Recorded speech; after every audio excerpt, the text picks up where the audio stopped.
Bonjour à tous et bienvenue sur ma chaîne de Tribulation littéraire. Aujourd'hui mes petits loups, je suis ravie de vous retrouver pour un nouvel update lecture et je n'ai pas moins de 4 livres à vous présenter, alors on commence tout de suite. Et le premier roman que je vous présente, il s'agit de Les Terres de l'Est, le deuxième tome des récits du Demi-Loup, publié chez Les Moutons électriques et écrit par Chloé Chevalier. Ce roman, je vais avoir beaucoup de mal à vous le résumer, c'est pour ça que je vais vous mettre ma chronique du premier tome en barre d'infos. Parce qu'en fait on se retrouve dans un royaume qui est très éloigné du nôtre, dans lequel nous avons des héritiers princes et princesses avec leurs suivants. Ce sont des personnes qui sont nées un jour après eux et qui vont les suivre dans toute leur vie et éventuellement qui prendront leur place si le prince ou la princesse vient à mourir. C'est assez compliqué comme roman à vous expliquer parce qu'il y a énormément de points de vue et du coup énormément d'intrigues différentes. On ne va pas suivre une seule intrigue, bien au contraire, on va en avoir plusieurs puisqu'il s'agit souvent d'intrigues de cour, de tentatives d'assassinat, de guerre contre les voisins. C'est assez compliqué et irrésumable, mais je préfère vous donner mon avis. Ce roman, alors le premier tome avait été un énorme coup de cœur et je ne sais pas pourquoi j'ai mis énormément de temps à me plonger dans le second tome. En fait, je crois qu'il me faisait peur parce que même si le premier avait été un énorme coup de cœur, j'avais un souvenir d'un peu de complexité. C'est écrit assez petit et en plus la mise en page fait que c'est assez long à lire. Et je sais pas, du coup m'est restée cette peur et j'avais un petit... j'arrivais pas à m'y plonger. Et puis un jour j'ai sauté le pas et franchement j'ai tellement regretté d'avoir attendu tant de temps. C'est une histoire absolument passionnante. J'ai adoré retrouver les personnages, j'ai adoré me plonger corps et âme dans cet univers à la fois hyper... complexe, mais à la fois c'est pas un univers magique pour autant. On va pas du tout retrouver de magie, de magiciens ou d'intrigues de ce type. Non, on est dans un espèce de royaume, un peu comme si on était dans un monde médiéval finalement, avec les intrigues de cour qui vont avec des personnages hyper charismatiques. On les aime ou on les aime pas, mais forcément on est obligé de reconnaître leur complexité et leur intelligence. Franchement, c'est un petit bijou, une petite pépite. Je me demande franchement ce qu'a Chloé Chevalier dans la tête pour avoir créé un tel univers. C'est ce genre de roman avec une grande épopée, même s'il y a plusieurs histoires parallèles, ça reste une très grande épopée épique. C'est pour moi digne du Seigneur des Anneaux, mais retiré de toute la magie. C'est absolument incroyable. Honnêtement, maintenant j'ai qu'une hâte, c'est d'acheter et de lire le troisième tome, en espérant que j'ai pas la même peur et la même appréhension que pour le deuxième. Parce que franchement, je sais d'avance. La plume de Chloé Chevalier me plaît complètement, elle arrive à nous embarquer alors que pourtant il n'y a pas tant de dialogue que ça, c'est très écrit, c'est très descriptif. Mais je sais pas, elle a le grain pour nous donner envie de tourner les pages, pour nous donner envie de terminer ce bouquin. Elle nous tient très clairement, il y a vraiment énormément de tension, on s'attend pas à plus de la moitié des rebondissements, franchement honnêtement il y a des retournements de situation qui vous font hurler de frustration parce que vous vous dites mais non mais je veux savoir. Et en plus comme on passe d'un point de vue à un autre, de temps en temps on va pas savoir tout de suite la suite de l'histoire d'un tel ou d'une telle, c'est mené avec brio, le lecteur mais il est pris par le bout du nez et elle le balade là où elle veut. C'est incroyable, c'est une saga à lire absolument. Le deuxième roman que je vous présente, il s'agit de Hit de Catherine Griff, publié chez Gallimard Jeunesse dans la collection Scripto. Je n'ai plus en ma possession puisque je l'ai fait gagner à un concours sur mon compte Instagram. Et si ça vous intéresse, je vous mets comme toujours sous toutes mes vidéos le lien de mon Instagram en barre d'infos. Ce roman, ça raconte l'histoire de Hit, ou Jo, ou encore Joséphine, qui est une jeune fille, plutôt un jeune garçon né fille, mais elle va mettre un petit peu de temps à s'en rendre compte et justement on arrive à ce moment où en fait il va y avoir un incendie dans son appartement et il va y avoir, c'est un moment de changement pour il ou elle, c'est à la fois des grands bouleversements dus à l'incendie et aussi un changement dans sa mentalité, dans sa manière de se voir et de se montrer face aux autres. Et donc voilà, on est dans cette situation. Honnêtement moi j'ai beaucoup aimé ce roman qui je trouve est fait avec une grande délicatesse. En fait c'est un roman sur le transgenre certes, mais ce n'est pas vraiment sur le thème du transgenre, c'est plutôt sur la prise de conscience d'un transgenre qui va réaliser qui il est et qui il veut être. On va pas du tout être dans la suite de l'histoire, comment il ou elle va faire, quelles sont les démarches qu'il ou elle va faire auprès de ses proches, auprès des hôpitaux, quoi que ce soit. Pas du tout, c'est vraiment, on va voir le cheminement de Jo. Et du coup, ça c'était très délicat, c'était très bien fait. Et je trouve que pour un premier roman sur ce genre, c'est excellent. C'est une très très belle porte d'entrée pour comprendre un petit peu ce qui peut arriver à d'autres, que ce soit des proches, des amis ou quelqu'un plus éloigné, on ne sait jamais si ça ne nous arrivera pas. Et j'ai trouvé que c'était très très bien fait. Par contre, si effectivement vous recherchez plutôt quelque chose de très développé, où on va vraiment entrer dans toute la démarche de changement de sexe, là honnêtement, passez votre chemin, ce n'est pas la peine.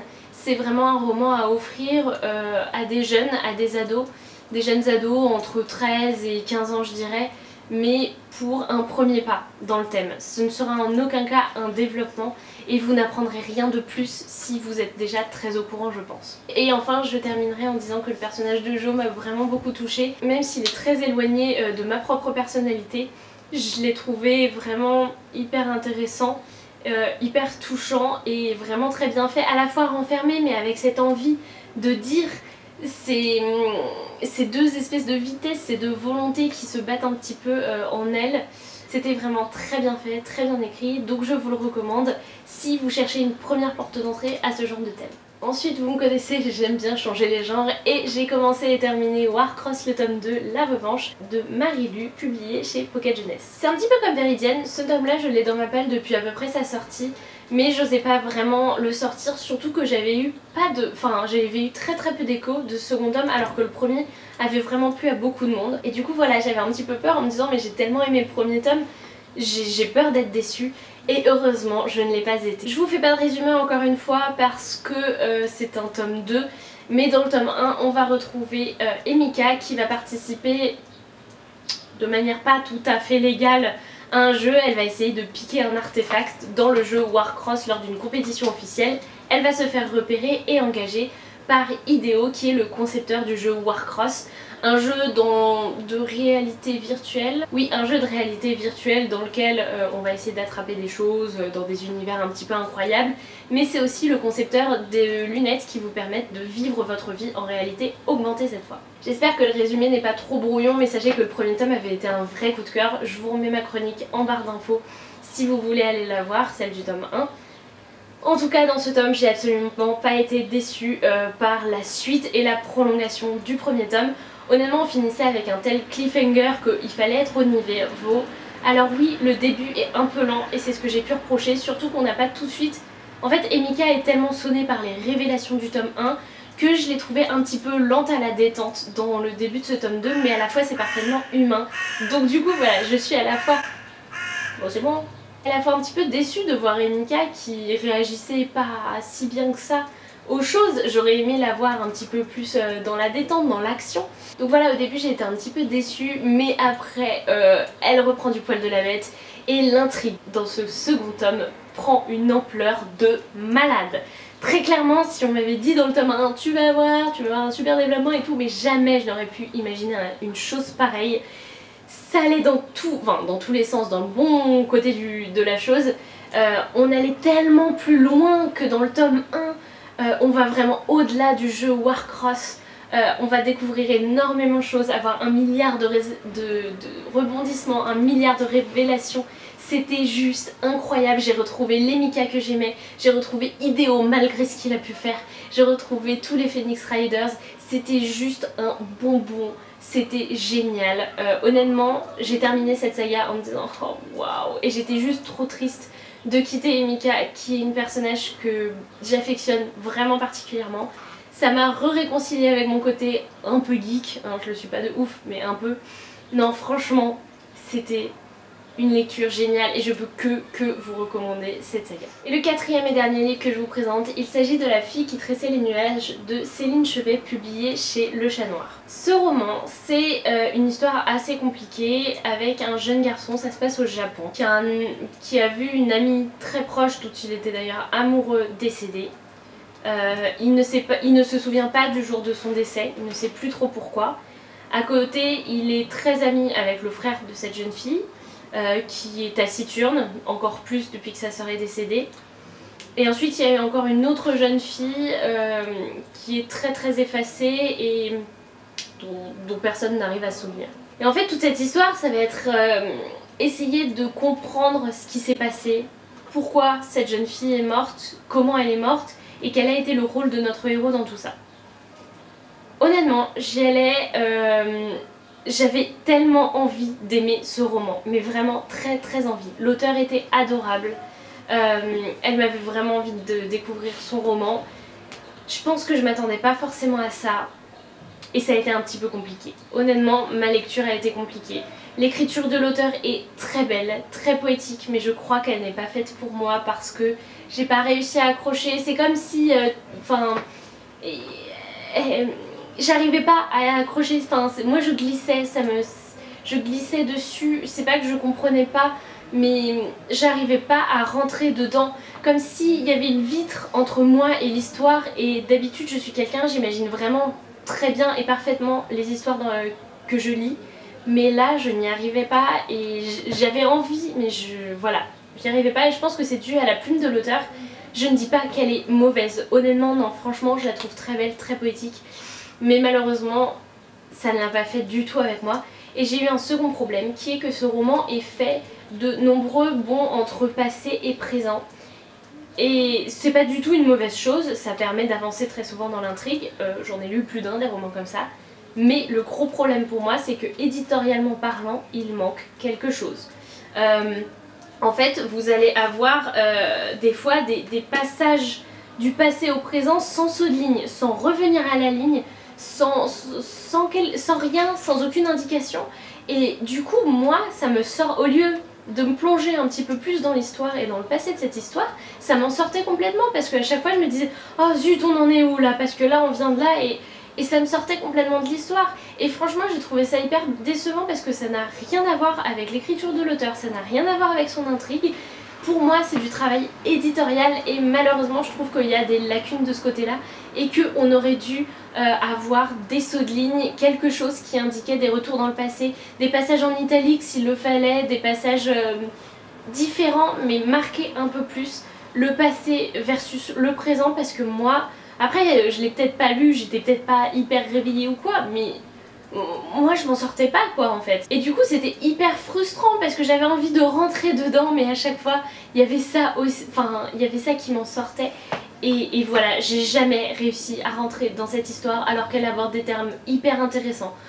Tels que le féminisme, tels que le fait de mettre de côté certaines personnes. Ça se passe aussi au Japon, donc forcément moi j'ai 1 milliard de souvenirs là-bas. Et donc du coup j'ai des choses auxquelles me relier mais je n'y arrivais pas. Et du coup je peux pas vous... Enfin, je vous le conseille mais je peux pas dire que je l'ai aimé pour autant. Parce que moi cette lecture ça a été que frustration. Et je suis hyper déçue de vous faire cet avis du coup. Mais voilà, ça a été pour moi une lecture très difficile. Mais honnêtement, si vous avez aimé ce roman, n'hésitez pas à me dire dans les commentaires pourquoi. Je serais ravie d'en discuter avec vous et je suis sûre que je serai d'accord sur plein de choses parce que les personnages sont intéressants, l'intrigue est assez sombre et hyper surprenante j'ai trouvé. Mais il y a la forme qui pour moi m'a beaucoup sorti de la lecture et cette écriture à laquelle j'ai malheureusement pas accroché, ni si vous saviez, comme je suis déçue de vous dire ça. Et voilà mes petits loups, c'est tout pour cette vidéo, j'espère que ça vous aura plu. N'hésitez pas à me dire en commentaire les livres que vous avez lus parmi cette petite sélection. Éventuellement si je vous ai donné envie de les lire, même La fille qui tressait les nuages, malgré mon avis si je vous ai donné envie de... ou au moins si je vous ai intrigué, n'hésitez pas à venir discuter de tout ça en commentaire. N'hésitez pas non plus à vous abonner à la chaîne ou à lâcher un petit pouce bleu, ça me fera toujours plaisir. Et puis moi, il ne me reste plus qu'à vous souhaiter d'excellentes lectures et à vous dire à très bientôt. Salut les petits loups!